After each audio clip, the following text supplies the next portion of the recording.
Hello guys, it's Luna here. Welcome back to another update for Playerunknown's Battleground on Xbox One. This is a very quick update video on the game, giving you guys details of the future of the Xbox game from an interview with Brendan Green. I have a second video out today. We're going over how to get kills more easily, but looking at zeroing distance and altering the sensitivity settings, so you can check that out. It will be out soon, hopefully. First, I want to say hello to all the new subscribers to the channel. Had over 1,000 since yesterday, so welcome to the channel. We cover updates and guides for all the biggest games on console only. So right now it's PUBG, but expect other stuff as well in the future. I'm going to cover all the latest stuff for the game as long as people watch it. And I'm sure you will enjoy other games as well in the future. Anyway, today in an interview with Brendan Green, he asked a bunch of questions and we are just going to go over them. So first up, he was asked, for Xbox owners who somehow haven't heard of PUBG, what do you think makes it so popular? And Brendan Green replied, it's a very simple concept, it's land, loot and survive. But what I think separates it from other shooters is that every single round is unique. You never know what you're going to come across in regards to weapons or items. You never really know where the zone is going to finish. So pretty straightforward and accurate description of the game, I think, as personally I've landed and then I've been equipped with 2 fully modded assault rifles and a level 3 backpack vest and helmet in the first few minutes. I've also landed and searched for buildings in the area and had nothing but 1 pistol and 5 weapon mods, none of which were equipable to the pistol, and then I got shot going through the door of the next house. So you never really know what to expect in the game. Next up, he was asked, you've been testing first-person servers recently, are they coming to Xbox One as well?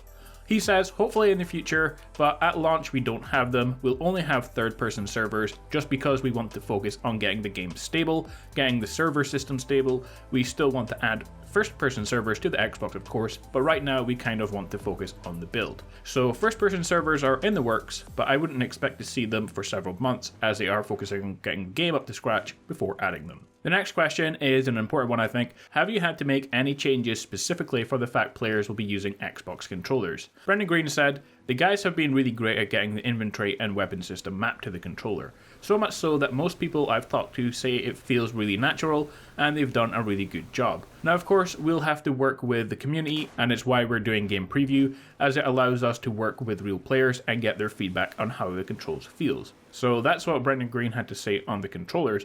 This is a big topic right now. The controls for the Xbox are okay, but there are some really big issues. I kind of feel like the guys in charge of the mapping console didn't really have much experience with shooters on console, but it's good to know that they're willing to take community feedback and make changes based on that. And some of the changes that they definitely will be making, I guess, is the hold X button to reload has to change to simply tap instead of holding, as it's just quite awkward to hold X all the time to do it. The double tap LT to zoom, that's the worst one, super awkward to do. Personally for me as well, holding the left stick to run is also bad because I feel like I'm running constantly, so 30-minute game of mostly running, I have a really sore thumb, and that's actually why I stopped playing yesterday, to give my thumb a break, but that could just be an issue I have. Maybe you guys don't feel the same. So some changes to controls will be very welcome.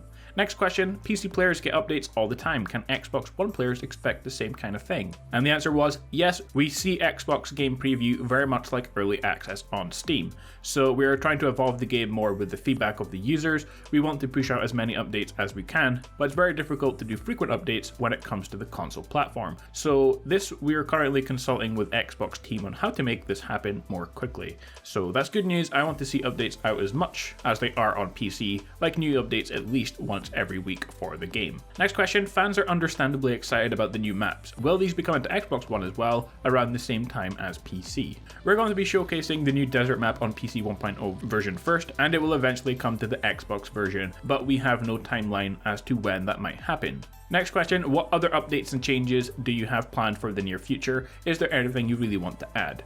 Brendan Green says, no, I mean with the PC 1.0 release, we feel that the game is kind of feature complete at this stage. We will have the vaulting in the Xbox One version, and we have our 3D replay version that we're working on, and once that's added to the system along with the real bullet ballistics and penetration, that's kind of where we see the game being feature complete.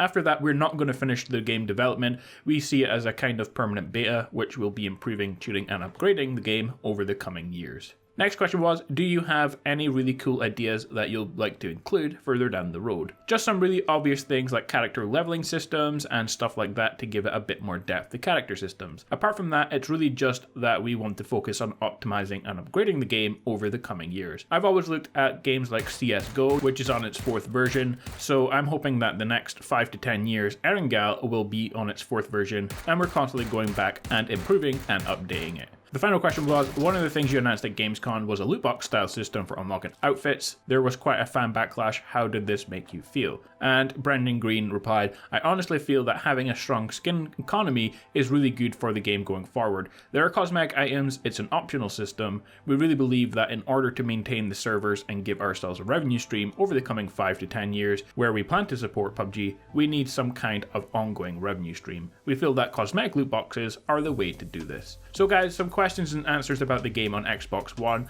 A lot of unanswered questions like sometime in the future, but at least we know they're being worked on and we'll see other features changing much more quickly. The controls, for example, I expect to be improved pretty soon as it's changes that everyone wants to see.